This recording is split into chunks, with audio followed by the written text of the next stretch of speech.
এই ব্যক্তিটাকে ভারতের ইউটিউবের কথা মতো বাংলাদেশে এই ভারতীয় প্রশাসন তাকে গ্রেপ্তার করা হয়েছে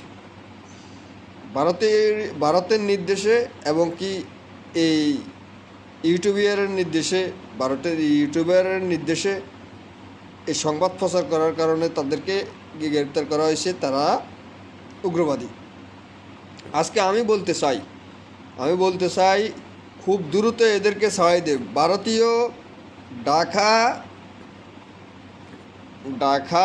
যে প্রশিক্ষণ কেন্দ্র মন্দির, ঢাকা প্রশিক্ষণ কেন্দ্র মন্দির যে এখানে আছে, এখানে যে ভারতীয়রা এই উগ্রবাদী হিন্দুরা ট্রেনিং দিতেছে, অস্ত্র ট্রেনিং দিতেছে, তাদেরকে গ্রেপ্তার করা হয় না কেন? আর আমাদের মুসলমানদেরকে কেন গ্রেপ্তার করছে? তা আমরা বারবার বলতে, ভারতীয় দালাল পুলিশ এগুলারে যেই পুলিশ গ্রেপ্তার করছে, ওই পুলিশকে বলতেছি খুব কোনো মামলা না দিই, তাদেরকে সসম্মানে ছেড়ে দেওয়া হোক। যদি মামলা দেশ, আমি শিলং সালাউদ্দিনের বলি, হুঁশিয়ার করে দিয়ে বলি, খুব দ্রুত এই সাব্বিরদেরকে ছেড়ে দিতে হবে।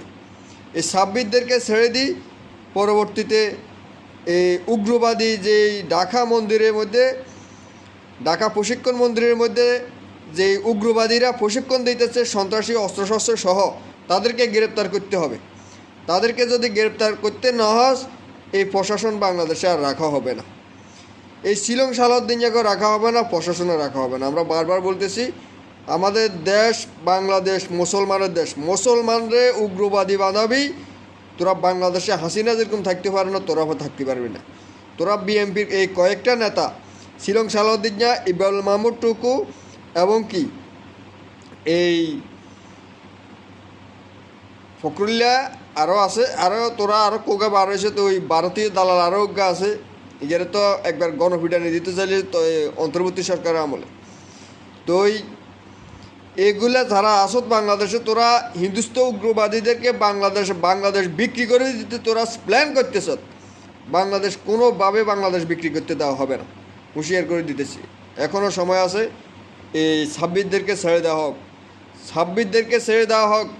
এরা আমাদের সেনাবাহিনীকে সহযোগিতা করবে, এরা বাংলাদেশের দেশ রক্ষার জন্য সহযোগিতা করবে, এটা মনে রাখিস। এখনও সময় আছে, আমি বলছি ছাড়িয়ে দিতে হবে।